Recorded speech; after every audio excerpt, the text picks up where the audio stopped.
bendiga. Hermanos, ¿cómo se encuentran? ¿Cómo se sienten? ¿Qué les preocupa? ¿Qué les roba la paz, la tranquilidad?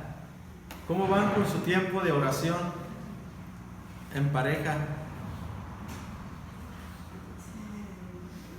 ¿Sí? ¿Se escucha? Sí. Ok, bueno. ¿Cómo van con su pareja de oración, con su tiempo de oración? ¿Sí han orado? ¿Sí? Qué bueno, qué bueno. ¿Ya tienen su listita de las personas por los cuales vamos a estar orando? ¿También? ¿Sí tienen su lista? Bueno, si ya lo tienen, pues vamos a tomar un momento para orar todos juntos. No sé si tienen algún problema, alguna necesidad que en este momento les está preocupando, ¿verdad? No sé, de repente hay situaciones, ¿no?, en la vida que nos roba la paz, nos roba la tranquilidad, pero la palabra de Dios dice: en el mundo tendréis aflicción, pero confiad que yo he vencido al mundo, ¿no? Es muy importante recordar que Cristo ha vencido cualquier problema que nosotros pudiésemos tener y que Él en su momento va a responder a esas necesidades que tenemos, ¿no? Hay diferentes tipos de necesidades. Hay quienes están batallando con la enfermedad, con la rebeldía de los hijos, problemas en el matrimonio, por la economía, la falta de empleo. Otros están en crisis existenciales, ¿no? ¿Qué hago aquí en esta vida? ¿Por qué me tocó esto? ¿Por qué? Y hay diferentes formas, ¿no?, de cómo nosotros vivimos. Por esa razón es muy importante venir a Jesús, orar, comentarle a Él lo que sentimos, y Él nos va a dar una paz. Es una paz, dice, que sobrepasa todo nuestra comprensión, nuestro entendimiento. Así que vamos a orar, mis amados hermanos. Vamos a tomarnos un momentito para orar. Y si tienen aquí pareja de oración, júntese con su pareja y oren por usted. No oren, en este caso no van a orar por las personas por las que están orando, ahora oren por ustedes. Oren por ustedes. Vamos a tomarnos 5 minutitos, hermanos, para orar. Bueno, ¿sí se escucha?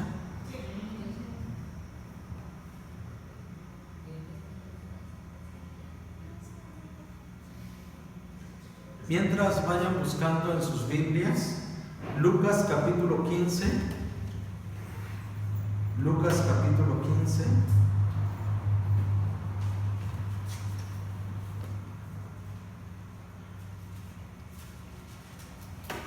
Platicar, orar con Dios da mucha paz, ¿verdad? Da mucha tranquilidad, mucha seguridad que nos da platicar con Dios.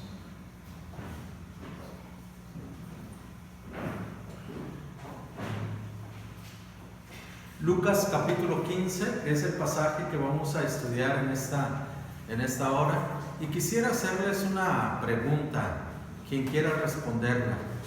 ¿Qué hemos aprendido o qué han aprendido a lo largo de estas enseñanzas que hemos tenido? ¿Sí han notado que llevamos una temática, un propósito en lo que estamos aprendiendo? ¿Qué han notado?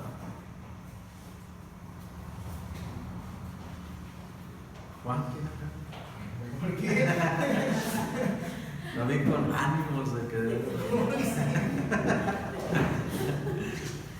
¿Sí han notado que llevamos un hilo o... de parábolas? ¿Manda? Hemos visto parábolas. Ajá, bueno, más que las parábolas sí hemos visto, pero tiene un sentido, tiene un propósito. ¿Qué han sentido? ¿Qué han notado? Reafirmar nuestra fe. Reafirmar nuestra fe. ¿Qué más? De las lecciones que hemos tenido, de las enseñanzas que hemos tenido, ¿qué les ha dejado a ustedes? ¿Qué han aprendido? Que somos llamados para un propósito. Que somos llamados para un propósito. ¿Y cuál es ese propósito? Hacer discípulos. Muy bien, ya aprobaron. ¿Sí? Hermanos, las enseñanzas que estamos teniendo, todas, ya vimos una serie, por si alguien andaba desubicado, ya vimos una serie que reafirmó nuestra fe, que fueron las 7 señales en el Evangelio de Juan. Todos hablaban acerca de la confianza que debemos de tener en Jesús. Posteriormente entramos en una serie de enseñanzas desde aquella joven, ¿sí se acuerdan? Que fue y dijo: ve a ver al siervo de Dios, probablemente él no le dice probable, le dice: él te va a sanar, ¿no? de tu enfermedad. ¿Sí se acuerdan? Que hemos tenido esas series. ¿Qué otra enseñanza han recordado los que hemos tenido? Ya les mencioné una.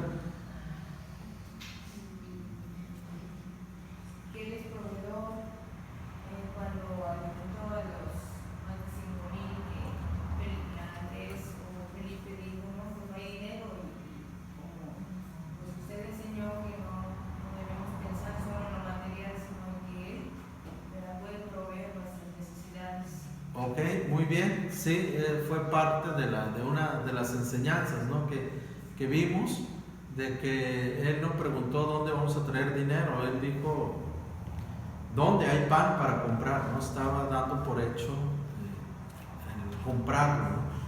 ¿Alguien más? A ver, ¿qué han aprendido de las enseñanzas que hemos tenido? Gracias, hermana. De Marta y María. Marta y María. Sí, donde hemos aprendido donde no debemos nada más ocuparnos, sino también servir. Ok, solo muy bien, que tenemos que servir. ¿Algo más? En algún momento todos hemos sido una oveja perdida o extraviada, o somos una oveja perdida y extraviada. Muy bien, que fue la enseñanza de hace 15 días, ¿no? La parábola de la oveja perdida. Muy bien, ¿qué más han aprendido? El poder de Jesús, que Él es poderoso sobre todas las cosas. El poder de Jesús, que Él es el proveedor por sobre todas las cosas. ¿Qué más? ¿Qué más? Que es Dios a través de la distancia y sobre la misma naturaleza de su creación. Él es Dios. Ok, Él es Dios, que Él está por encima de todo, ¿no? Ok.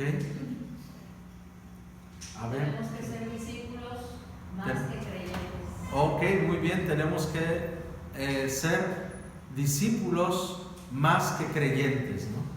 Muy bien, excelente. ¿Algo más? Que Dios tiene el control de todo. Que Dios tiene el control de todo. ¿En dónde aprendimos eso, hermano?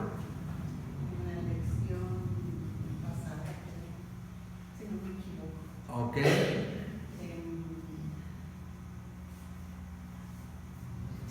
¿Sí? Creo que eso es lo de la oveja perdida. Ajá. Todo depende de Dios. Ah, eso. Ajá. Fue el título de la enseñanza. Muy bien. A ver, ¿qué más? Los jóvenes, ¿qué han aprendido? Que el humilde va a ser alzado en la parábola de la gran cena. Ok, muy bien, en la parábola de la gran cena, muy bien, que el que se humilla será enaltecido y el que se enaltece será humillado, ¿verdad? Bueno, hermanos, pregunto esto porque es importante, ¿no? Saber cómo Dios habla a cada uno de nosotros y que el sentido de las enseñanzas que estamos teniendo, a lo mejor no sé si no se han dado cuenta, pero ya lo mencionaron, es que Dios se interesa por la gente perdida, por la gente que no conoce de Él. Ese es el sentido. Por eso la importancia, hermanos, de que lo que aprendemos hoy, darle un repaso en la semana, volverlo a leer, o practicarlo, ¿no? Que es la forma más eficiente de aprender algo. Cuando te dan una receta no basta con que te den las instrucciones, lo tienes que hacer para aprender a hacerlo, ¿no? Entonces lo mismo en la palabra de Dios. Para poder vivir la palabra de Dios tenemos que hacer lo que la palabra de Dios dice, porque si no, pues se nos va a quedar como una información nada más y no va a generar ninguna transformación en nuestra vida, ¿verdad? Por esa razón es muy importante retomar siempre lo que yo aprendí, lo voy a poner en práctica en mi vida, qué Dios me quiere decir, cómo puedo experimentar, ¿no? Los jóvenes que van a la escuela, o todos que pasamos en la escuela, ¿qué hace el maestro? Primero nos enseña las fórmulas, ¿no? de las matemáticas y todo eso, y luego ¿qué hace? Llevarlo a práctica. ¿Mande? Llevarlo a la práctica. Nos deja una serie de ejercicios, ahora hagan ustedes, ¿verdad? Porque nada más explicado, pues no aprendemos, ¿verdad? Sí nos explica, porque practicando es cuando surgen las dudas, surgen las inquietudes. Oye, profe, pero esto, ¿cómo le hago? Me salió de esta manera. No, aquí ya no lo entiendo. Lo mismo también los discípulos de Jesús, cuando Él los llamó, primero les enseñó y se llamaron discípulos, porque eso significa un aprendiz, ¿sí? Alguien que aprende de otro. Pero después Él los envía y les dice: ya aprendieron, ya saben, ahora salgan. Y recibieron el nombre de apóstoles, porque al principio solo se llamaban discípulos, después reciben el nombre de apóstoles. La palabra apóstol en el griego es apostolos y significa enviados. Eso significa enviados. Ellos recibieron el nombre de apóstol cuando fueron enviados, ¿sí? Ahorita nosotros estamos en un proceso de aprendizaje, de conocimiento, de adquirir un sentido, un propósito de vida. ¿Qué quiere Dios de ti? Que yo crea en Él. ¿Qué más? Que yo hable de Él. ¿Qué más? Que yo viva y experimente sus promesas. Eso es lo que Dios quiere para mí. Pero no voy a poder vivir y experimentar las promesas de Dios si yo no vivo la palabra de Dios. Si yo no lo vivo, si yo no lo practico, si yo no hablo de Él, no voy a poder experimentar la palabra de Dios en mi vida. Es como el alumno cuando el maestro le dice, le enseña unas ecuaciones matemáticas o algo, ¿no? Unas fórmulas, y si no les deja ejercicio nunca lo va a aprender, nunca va a desarrollar esa habilidad y nunca va a saber qué tan bueno es en matemáticas. Lo tiene que practicar, lo tiene que poner en práctica. ¿Por dónde empiezo? Empiezo por mí, ¿verdad? Empiezo por mi vida a vivir la palabra de Dios, a invitar a otros a vivir la palabra de Dios. Si yo no estoy viviendo la palabra de Dios, no voy a tener gozo, no voy a tener ánimo, no voy a tener alegría de compartir el gozo de mi salvación. Y eso es lo que hoy vamos a aprender, alegrando el corazón de Dios. Así se titula esta enseñanza. ¿Cómo se titula? Alegrando el corazón de Dios. Si pregunto la próxima semana, ¿qué me van a responder? Alegrando el corazón de Dios. A ver, más fuerte. Alegrando el corazón de Dios. Ok, muy bien. Alegrando el corazón de Dios. Ese es el título de esta enseñanza. ¿Quiénes son padres de familia? O madres de familia, A ver, le voy a hacer una pregunta. ¿Qué alegra su corazón de usted? ¿Qué hace su hija que le alegra, o sus hijos que le alegra su corazón? Verlos sanos y felices. Verlos sanos y felices. Muy bien.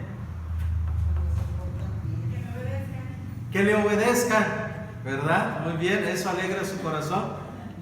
Eso iba a decir cuando se portan bien. Cuando se portan bien. Rocío, ¿qué alegra su corazón como madre? Que obedezcan. Que le obedezcan, que son muy rebeldes. Ok, muy bien, que le obedezcan. Sí, ¿verdad? Que traen buenas calificaciones. Nos gusta, ¿verdad? Cuando nuestros hijos hacen algo que no nos gusta. La otra vez vi a Santi con su Biblia y yo lo vi, hasta una foto le tomé porque estaba leyendo su Biblia. Eso alegró mi corazón, ¿no?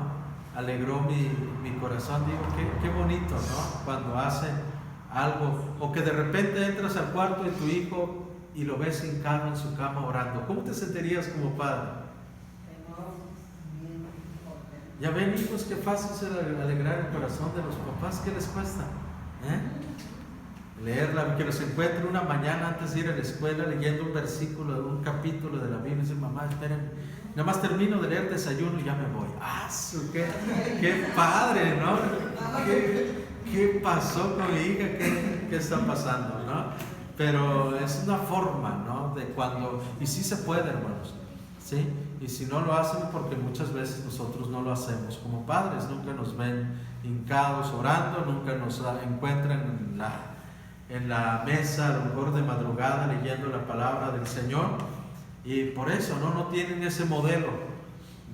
Entonces vamos a empezar nosotros por poner ese ejemplo, ir invitándolos, y va a llegar un momento en que vas a encontrar a tu hija, a tu hijo de rodillas, platicando, leyendo la palabra del Señor, escuchando alabanzas en su estado, en lugar de poner emos y cuanta cosa, pone un mensaje de esperanza y todo eso, ¿no? De ánimo. Dices, ¿y ahora qué está pasando con mi hijo, no? Todo eso se puede, todo eso se logra, porque eso es un trabajo que el Espíritu Santo hace en el corazón de las personas cuando son transformados por el poder del Evangelio. Pues Dios también, hermanos, se alegra.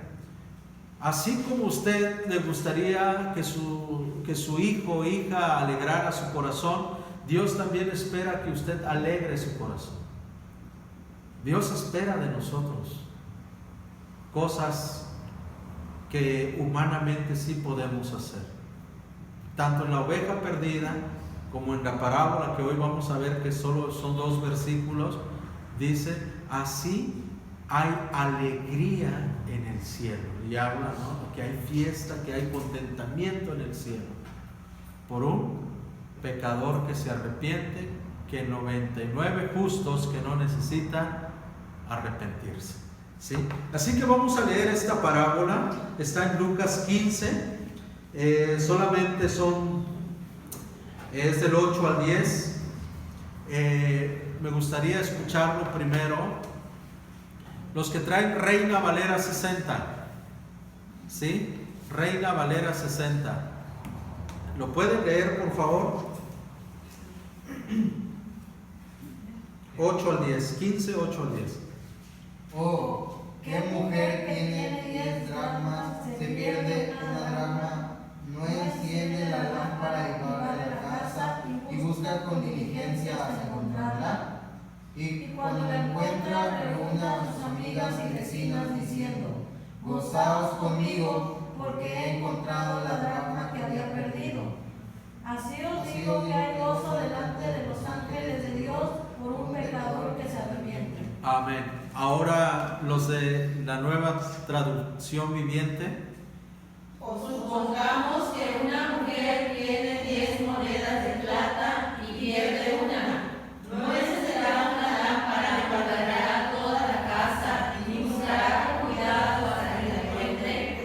Y cuando la encuentre, llamará a sus amigos y vecinos y les dirá, alégrese conmigo porque encontré mi moneda perdida. De la misma manera hay alegría en presencia de los ángeles de Dios cuando un solo pecador se arrepiente. Amén. Qué bonito, ¿verdad? Jesús sigue ilustrando la importancia que tiene una persona en el corazón de Dios. ¿Cuántas veces, hermanos, nos sentimos solos, solas, o nos menospreciamos, ¿no? Hay mucha gente con baja autoestima que dice, yo no le importo a nadie, siento que nadie me estima, me quiere, y se siente con esa tristeza en su corazón. pero cuando lee esta porción de la palabra de Dios, este es un mensaje para ese tipo de persona, para las personas que a lo mejor en su juventud desgraciaron su vida, hicieron cosas que ahora se arrepienten y dicen, pero ¿cómo Dios me puede perdonar si yo fui una persona así? ¿Cómo Dios me puede perdonar si yo hice esto? ¿Cómo Dios me puede amar si supiera Dios, si supiera la gente todo lo que he hecho? No, yo creo que no quepo en la casa de Dios, no quepo en los brazos del Señor. Pero cuando leemos esta porción de la palabra de Dios nos damos cuenta que Dios nos busca incansablemente, que Él nos ama con un corazón, con todo su corazón, con todo su ser, y nos busca hasta encontrarnos. Y en el corazón de Dios, cuando nosotros venimos a Él nos da una identidad, Él nos da una nueva personalidad, nos da un nuevo valor dentro del mundo, dentro de la sociedad. Y el amor de Dios hacia nosotros es tan grande que si tú te preguntas, ¿hay alguien que me ama? Sí, el Señor te ama, Dios te ama, Él te ama con todo su ser, que se entregó en una cruz, en sufrimiento, en agonía, en muerte, para darnos, para demostrarnos su amor. Y una vez que hemos experimentado el amor de Dios, que hemos encontrado el amor de Dios y lo que nosotros representamos para Dios, ahora tenemos una misión, ahora tenemos una tarea: ir en busca de quienes no conocen de Dios, ir y hablar de ese amor que Dios nos ha dado, para que ellos también puedan vivir el amor que Dios nos ha dado. Por eso es que el Evangelio es un mendigo diciendo a otro mendigo dónde hay pan para comer. Porque todos nosotros en algún momento fuimos encontrados por el pastor de pastores. Dios ocupó a alguien que nos habló de la palabra y nos acercó a Él, y ahora disfrutamos de esa paz, de esa esperanza que tenemos en Cristo Jesús. Aunque en la vida hay muchas propagandas también, ¿no?, de cómo nos presentaron el Evangelio. Pablo dijo, bueno, ya sea que por ganancia, por cual haya sido el interés, dijo Pablo, lo importante de todo esto es que Cristo es predicado, ¿no?, porque después Dios nos endereza. No sé de qué manera ustedes se acercaron a la palabra de Dios. ¿Sí se acuerdan quién les habló de la palabra del Señor? Qué bueno, ¿verdad? Porque ellos son nuestros padres espirituales. Pablo dijo, pueden tener muchos, pero solo uno, ¿no?, que Él fue el pionero, el que le sembró la semilla del Evangelio. Y nosotros nosotros somos un tipo de Abraham. ¿Cuál es una de las características del padre Abraham, del cual habla la Biblia, de Abraham? ¿Cuál es una de sus características? Amigo fiel, ¿no? Pero ¿qué más? Aparte, algo que lo caracteriza. Padre de multitudes. En ese sentido, Dios quiere que seamos como Abraham. Ser padres espirituales, pero de multitudes. ¿Cuántos hijos espirituales tenemos? Hijos físicos. Sí, a lo mejor 1, 2, ¿no? 3, no sé, nuestros abuelos, ¿no?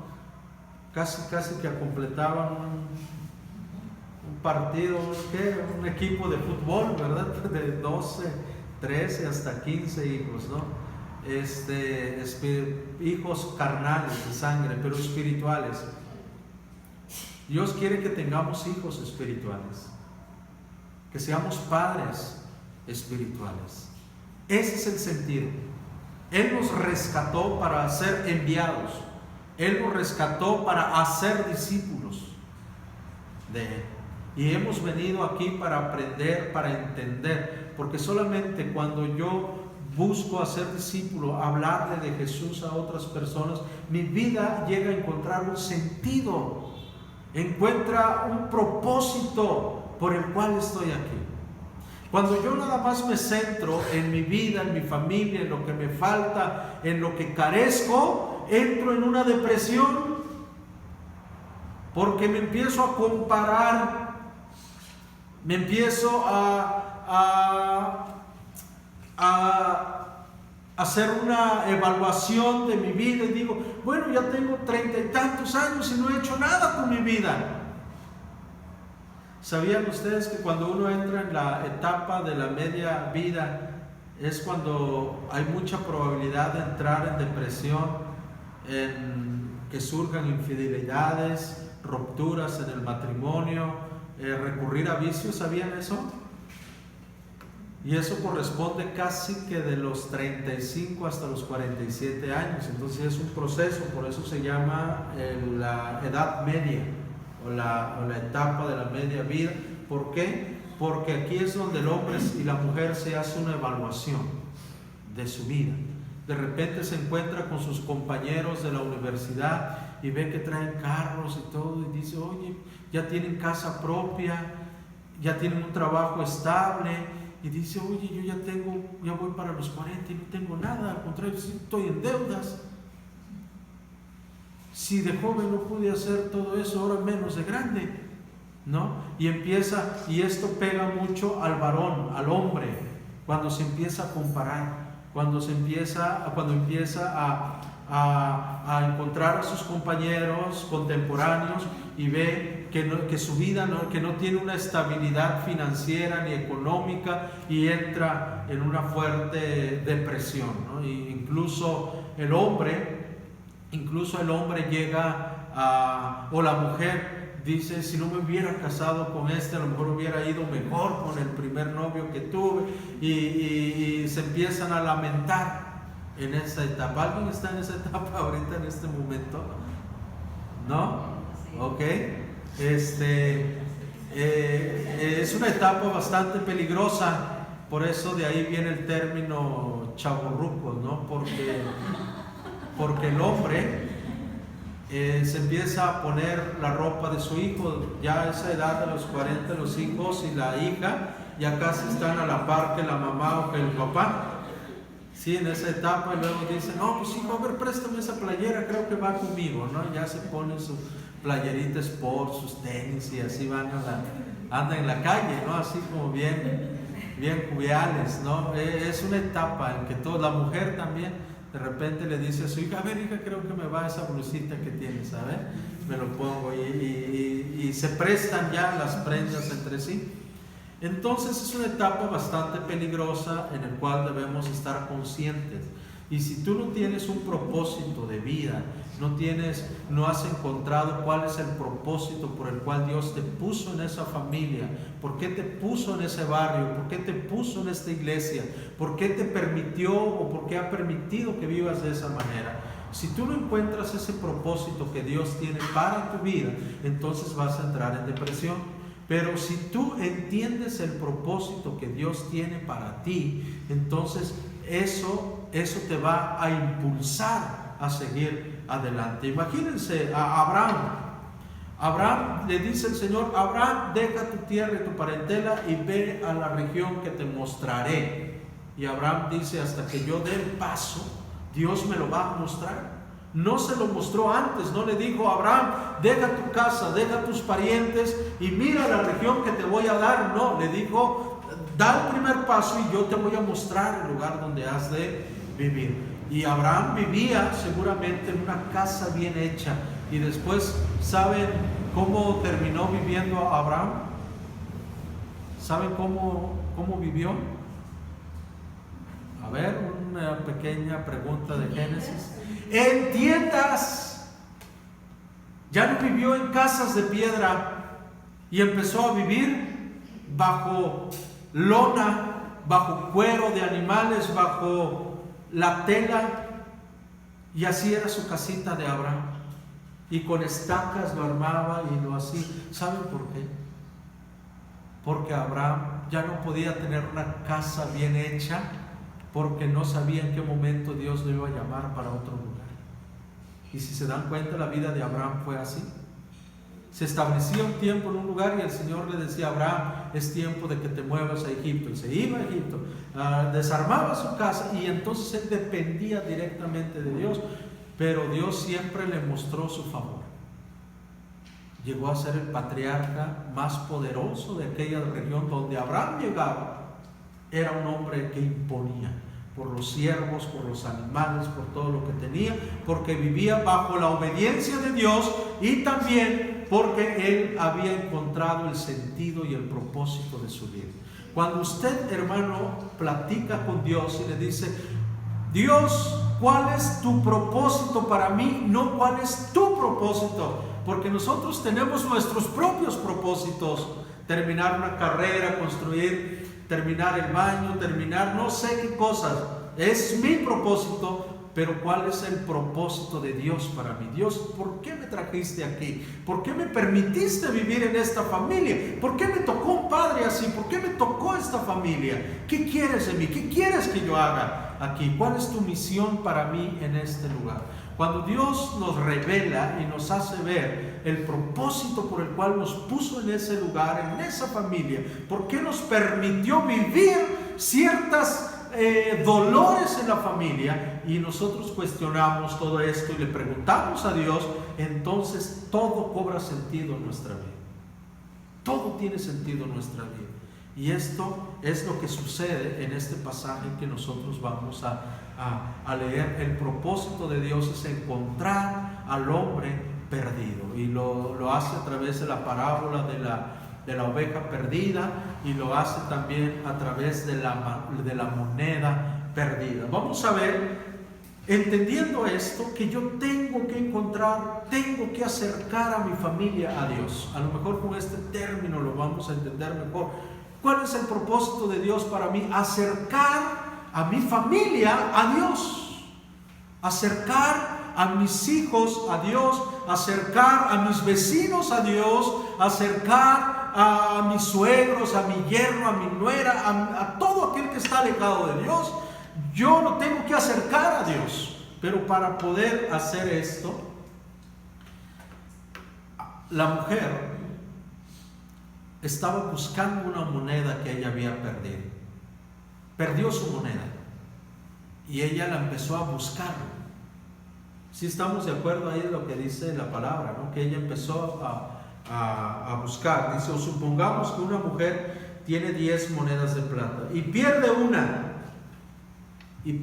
moneda. Dice ahí moneda de plata. Ahorita pues a lo mejor sí la buscaríamos, ¿no? A cansancio la moneda de plata, porque sí vale. Pero ¿buscarían ustedes una monedita de 10 centavos? ¿Quién busca una moneda de 10 centavos? Así: oye, me falta, tengo 9.50. No, me falta para completar los otros 50 centavos. ¿No? ¿Quién la buscaría? Nadie. Pues estas monedas, hermanos, eran, en algunas versiones lo menciona como dracma, ¿no? Una dracma. Es la moneda más insignificante. Pero la mujer la busca porque para ella tiene un valor. Así nosotros. ¿A poco Dios se puede fijar en mí? Mira cómo soy, mira cómo pienso, mira cómo hablo. Si supiera la gente lo que yo hago a solas, lo que yo veo a solas. No, yo soy, hay gente que así se llama, y se lastima, y se hiere, porque no tiene amor propio, pero no sabe cuánto vale para Dios. No sabe cuánto vale su vida. Yo creo que muchos de ustedes han leído una historia de aquel abuelo que heredó un reloj viejo a su nieto. Y entonces el nieto fue y lo ofreció con la gente que pasaba, y lo vieron todo viejo. y no le daban más que 50 pesos. El que más le ofreció fue 80 pesos por ese reloj. Entonces él regresa y le dice: abuelo, pues mira, esto no vale, nada más me dan esto, más gasté en pasaje en ir a ofrecerlo que lo que me dan. Y el abuelo le dice: pues ahora ve con un relojero, ven. Y él va antes dice: ve con una casa de empeño, y él va a la casa de empeño, lo lleva, y le ofrecían muy poco por el reloj. Entonces el abuelo, él regresa todo triste, le dice: abuelo, lo que me has dado no vale nada. Y el abuelo le dice: ahora ve con un joyero. Y se lo lleva con un joyero, y el joyero le ofreció una cantidad que él se sorprendió de esa cantidad, y pensó y dijo: bueno, si de la boca del joyero salió esa cantidad, pues quiere decir que vale más. Y regresa con su reloj al abuelo y le dice: abuelo, me ofrecieron tanto por el reloj.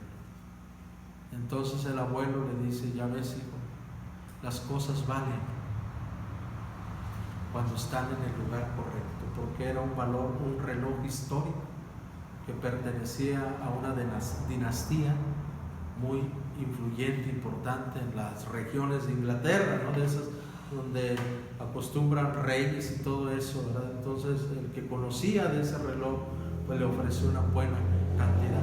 Hermanos, a veces tu vida no vale porque a veces está en el lugar incorrecto.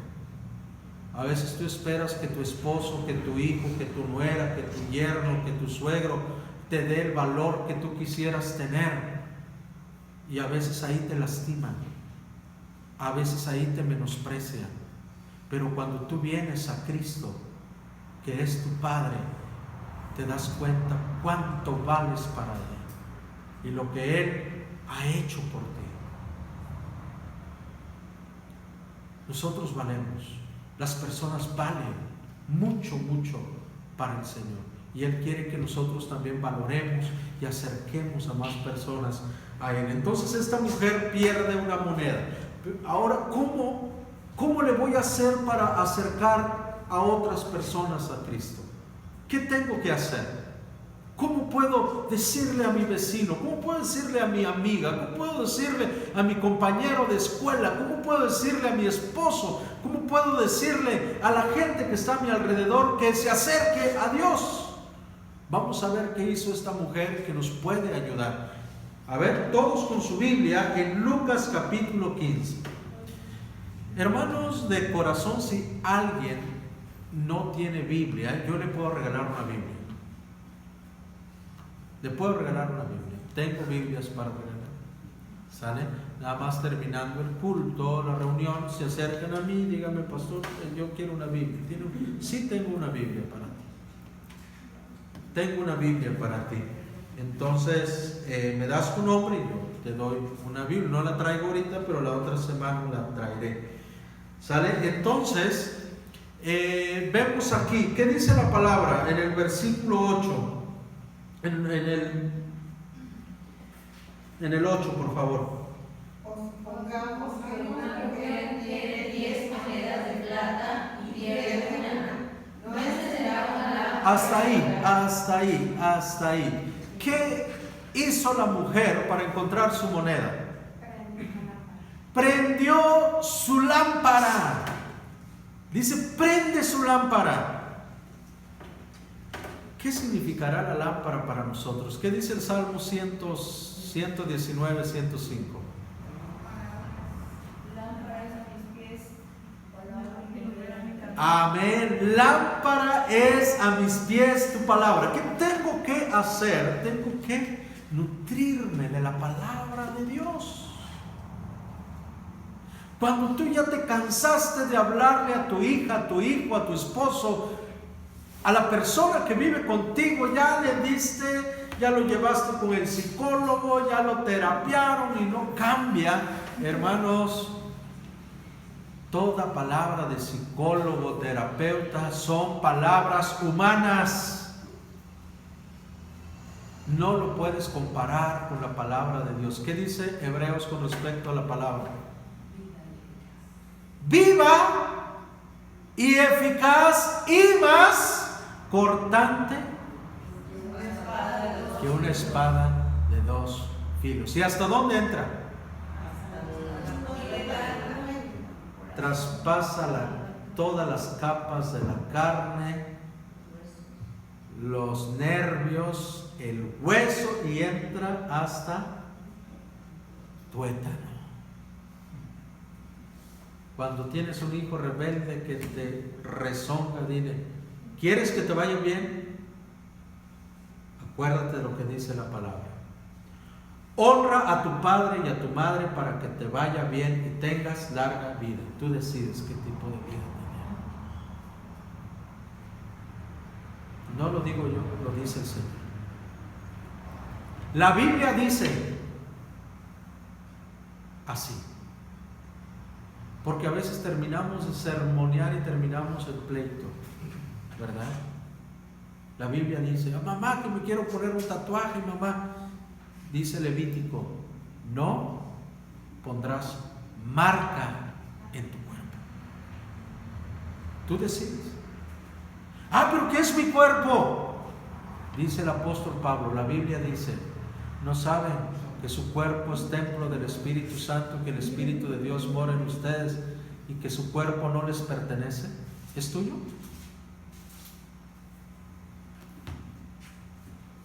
La palabra de Dios. Porque vas a terminar sermoneando: mira que de abuelo, cuando crezcas todo ese tatuaje te va a marchitar y va a quedar como pasa al hijo. Eso no le importa, lo quiere disfrutar en el momento. Pero cuando somos confrontados con la palabra, por eso la mujer prende su lámpara. Nosotros, hermanos, no podemos corregir si estamos en oscuridad.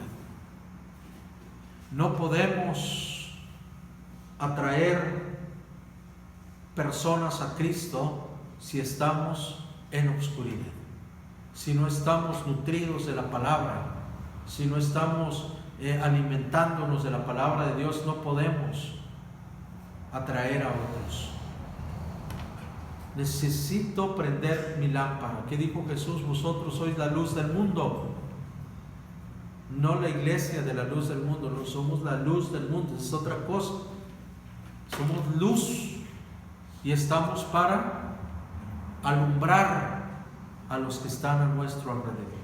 Por eso debemos tener cuidado cuando hay un problema, hermanos, en la casa, y más cuando tenemos esposo, familias que no son cristianos. A veces como cristianos somos los más preocupones y los más en exaltar, y la gente a veces te nos dice: oye, y eso que vas a la iglesia y que tienes fe y mira cómo te portas. Ay, sí, pero... y empezamos porque no tenemos paz. Y por eso es que nuestro testimonio, la gente dice: tú que cada 8 días que andas leyendo la palabra y allá andas, y mira, es la primera en exaltar, la primera en preocuparte, el primero en hacer esto. No, nosotros tenemos que ser luz, confiar: Señor, dame carácter, dame paciencia, dame sabiduría cómo actuar en esta situación. Quiero ser luz en mi casa. Ella prende la lámpara y luego ¿qué hace? Barre toda la casa. Dice la palabra del Señor: sin santidad nadie verá al Señor. Y los ángeles le cantan, ¿verdad? Santo, santo, santo es el Señor Dios Todopoderoso. Barrer, hermanos, significa... ¿cuándo barren ustedes? ¿O por qué barren la casa? ¿Qué sacan o por qué barren? Basura. Hermanos, nosotros tenemos que barrer nuestro corazón, nuestra mente de tanta basura que hay. Si no limpio mi vida, si no barro mi vida, si no quito de mi vida esas cosas, no voy a traer a nadie al Señor, porque tengo mucha basura en mi corazón, tengo mucha basura en mi mente, tengo que barrer. Es una metáfora, hermanos, no vayan a ir con el curandero y barrerse con un huevo, hierbas, porque no es eso. Me refiero a que debemos de quitar de nosotros todas aquellas cosas que no está bien, ¿no? ¿Cuáles cosas? Envidia, celos, palabras ásperas, conductas no agradables. A ver, ¿cómo qué conducta? El egoísmo, pero algo más práctico, a ver, más práctico en la familia. Envidia, pero algo más práctico, ¿no? Mentira. La mentira, pero algo más práctico, más... El rencor, pero más práctico. Me refiero a algo, pues, que vivimos a diario. Malas palabras, no, sacar malas palabras. A lo mejor que ya no rezongar cuando nos piden algo, ¿no? De repente nos enojamos y vamos hablando entre dientes cuando nos piden un favor, o nos alteramos, o de repente insultamos a un miembro de la familia. Yo no sé cómo usted vive en su casa, qué cosas pasa. A lo mejor el pleito surge porque uno quiere ver la Rosa de Guadalupe y el otro no, y empiezan los pleitos, que yo el control que me toca a mí. Bueno, ahí está su control, ahí está. Oye, ¿por qué no vas a pelear conmigo por el control? Ya me acostumbré.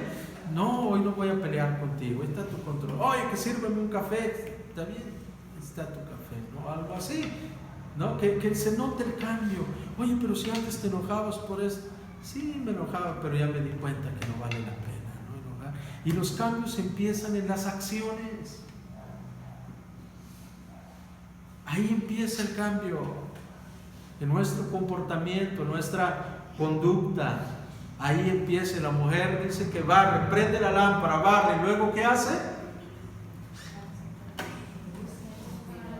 Busca con cuidado, busca con diligencia, dicen en algunas versiones, ¿verdad? ¿Qué quiere decir esto, hermanos? Que tenemos nosotros que a veces para acercar a alguien a Dios tenemos que ser muy cuidadosos, no criticar, ser paciente, ser prudente hasta la hora de hablar, ¿sí? ¿Qué dijo Jesús? He aquí yo los envío como ovejas en medio de lobos. Sean astuto como serpiente y manso como paloma. ¿Verdad? Así dice. Sean prudentes, sean sensatos para hablar de Cristo a alguien. Luego llegamos a criticar a la gente. No, lo que tengo que demostrar es que Cristo lo ama, que Él lo acepta así como está.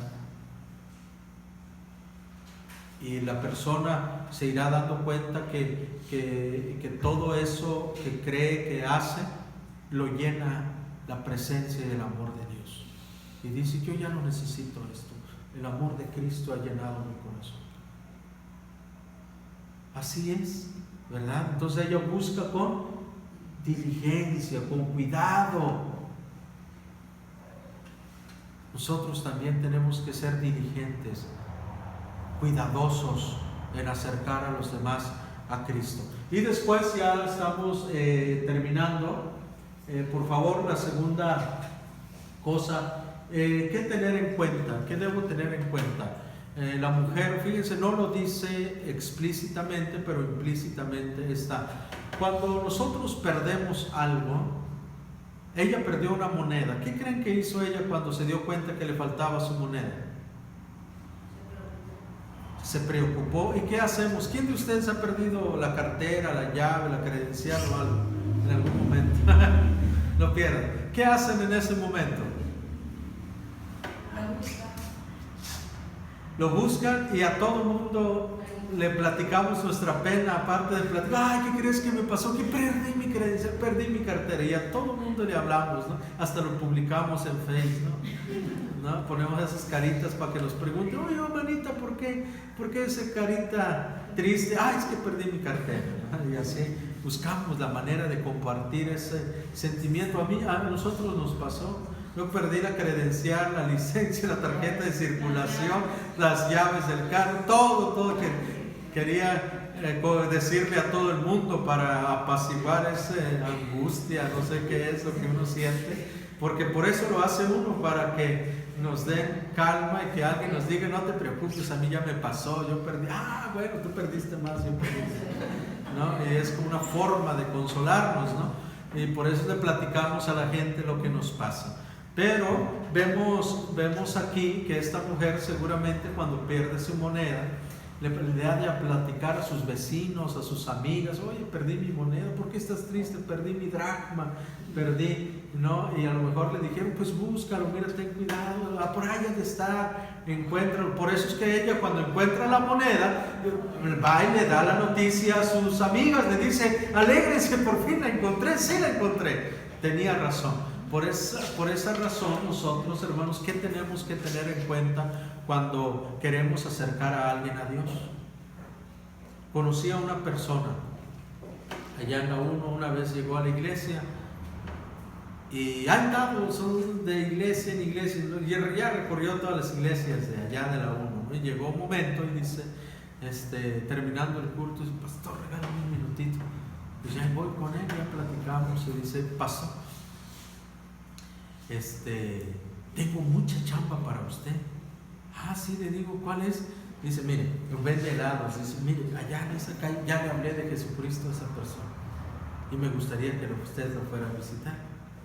Dice, y por aquí también hay otra familia, dice, que ya le hablé de Jesucristo y quiero que lo vaya a visitar. No, hombre, en un ratito me puso como 10 familias, ¿no? Y ya le digo, a ver, hermano, aquí la cuestión es así. Vamos a poner un ejemplo. ¿Quién es el responsable de cuidar la semilla? Un agricultor, por ejemplo, que pone su semilla. ¿Quién es el responsable de cuidar su crecimiento? ¿El vecino o él mismo? Él mismo. Le digo, hermano, pues la chamba no es para mí, es para usted. Termine su trabajo. Si ya la sembró, ahora cuídela.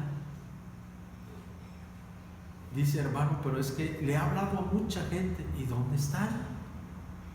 Dice, es que como no tengo una iglesia donde congregarme, pues les hablo y pues nada más les hablo.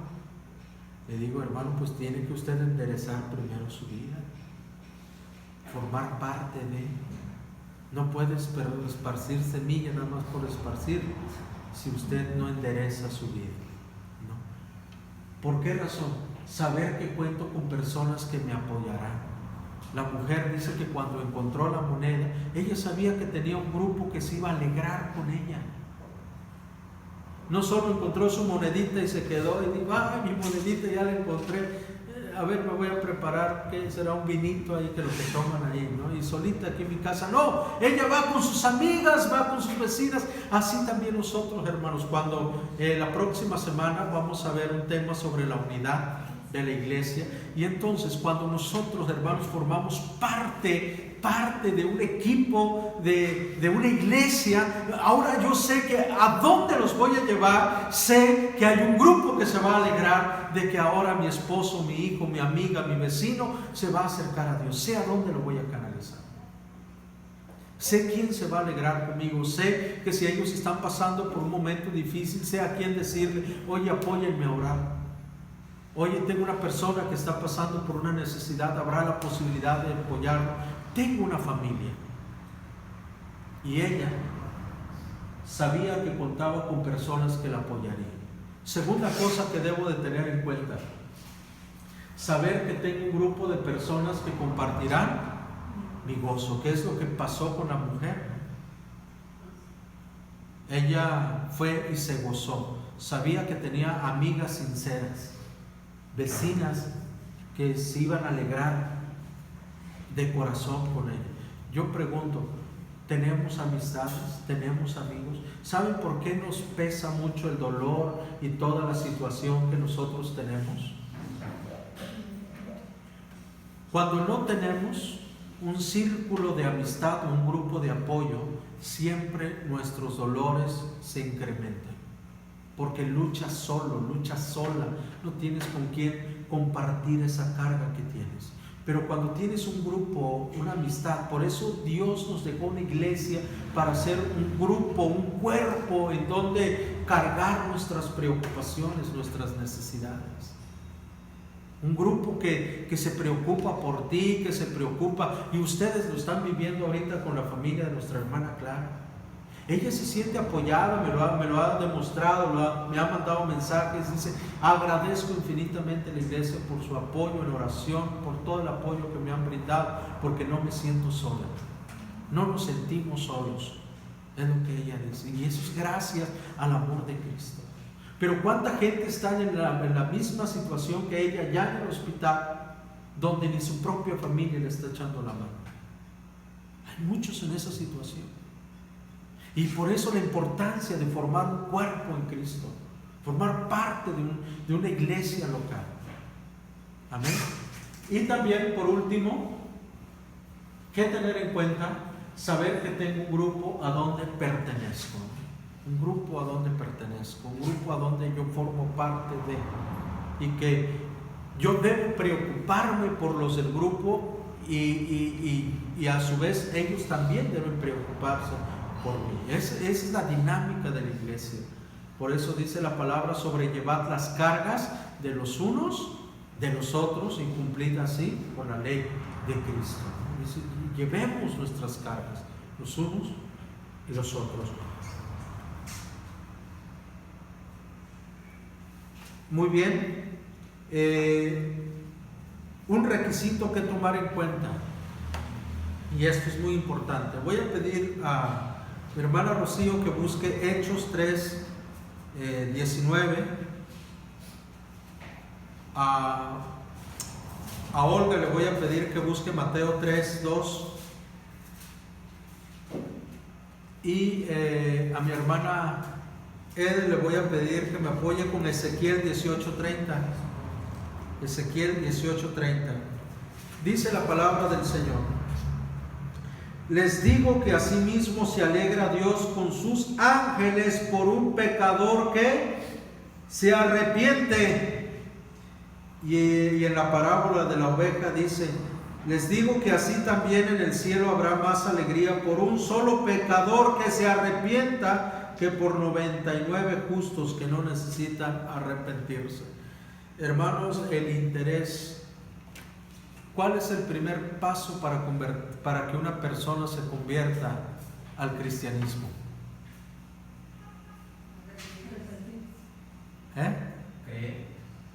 Creer. Arrepentirse. Muchas veces, hermanos, muchas veces nosotros decimos: acepta a Cristo en tu corazón, y hace una oración de fe y decimos: ya es cristiano. Pero este hombre nunca se ha arrepentido. Y sí, cambia de religión, si lo quieren ver así, asiste a la iglesia, va a la iglesia, pero continúa con la misma vida, sigue en ese mismo andar, su forma de hablar, su forma de ser, sigue con las mismas cosas, simplemente cambió de un lugar a otro. Si se dan cuenta, en las citas que vamos a leer, y en particular aquí, dice que el Señor se alegró, no porque lo hayan encontrado. ¿Por qué se alegró? ¿Por qué se alegra? El Padre, ¿por qué se alegró? Ahí lo dice. ¿Por qué hay fiesta en el cielo? ¿Manden? Por el arrepentimiento del pecador. Ahora vamos a leer Hechos 3, 19 y 20, por favor. Así que arrepentidos y convertidos para que sean borrados vuestros pecados, para que vengan de la presencia del Señor tiempos de refrigerio. Hasta ahí, hermano. Dice: así que arrepiéntense y conviértanse para que sus pecados sean perdonados y vengan tiempos de refrigerio. ¿Por qué razón a veces la gente dice: pues que voy a la iglesia pero no siento nada? Es que no te has arrepentido. Por eso es que no has experimentado tiempos de refrigerio, tiempos de descanso. Necesitamos arrepentirnos. Ahora, Mateo 3, por favor. Del 2 al 10. El 2 nada más. Arrepiéntanse de sus pecados y vuelvan a Dios, porque el reino del cielo está cerca. Sí, lo dice Juan. Arrepiéntanse y vuelvan a Dios. Arrepiéntanse, vuelvan a Dios. ¿Y qué dijo Ezequiel? Por lo tanto, pueblo de Israel, juzgaré a cada uno de ustedes según sus acciones, dice el Señor soberano. Arrepiéntete y apártate de tus pecados. No permitas que tus pecados te destruyan. Así es, hermano. Lo primero que yo tengo que buscar o orar para que Dios provoque en la vida de esa persona no es que haga una oración donde acepte a Cristo en su corazón, es que se arrepienta de ese camino donde va. Que se arrepienta. Ahora, yo también tengo que orar para arrepentirme de aquellas cosas que yo soy consciente y no me quiero arrepentir. Yo tengo que orar y decir: Señor, ayúdame a arrepentirme de estas actitudes, de estas cosas que yo hago que no está bien. Ayúdame a arrepentirme de ellos. Porque ahí empieza el testimonio. No en una confesión de fe. Empieza con el arrepentimiento. ¿Qué tengo que orar por estas personas? No que vengan a la iglesia, no que hagan una oración de fe, que se arrepientan y vuelvan a Dios y enderezcan su camino. Vamos a orar para finalizar. ¿Qué vamos a orar? Orar para que seamos una iglesia unida, un refugio para los perdidos, una iglesia que consuele, no que critique. Vamos a orar por esto. Los invito a que se pongan de pie. Vamos a pedir a nuestro Padre. Bendito Jesús, te alabo y honro tu nombre en esta mañana porque nos has enseñado de tu palabra. Porque tu verdad, Señor, nos revela cosas que quizás estábamos confundidos y nos muestra, Señor, a la luz de tu palabra lo que debemos de hacer, cómo debemos conducirnos. Enséñanos, Padre, a enderezar nuestros caminos, a poner orden en nuestra vida. Tú sabes, Señor, cómo vivimos, en qué situación nos encontramos. Y solamente tú puedes darnos la sabiduría, solamente tú puedes limpiar, enderezar nuestra casa, hacer de nuestra vida una vida diferente, Señor. Si hay algo en nuestra vida del cual debemos arrepentirnos, es momento de decirte: Señor, provoca en mí el arrepentimiento, haz que yo odie, que yo repudie el pecado como tú lo repudias, como tú sientes. Hazme sentir ese sentir que tú tienes cuando ves la maldad, cuando ves el pecado. Yo quiero sentir eso, Señor, porque solamente así evitaré caer, cometer los mismos errores que le dañan y lastiman. Señor Jesús, haz de esta iglesia una iglesia viva, una iglesia sana, una iglesia que transforme por medio del poder de tu evangelio vidas. Gracias en el nombre de Jesús. Amén y amén.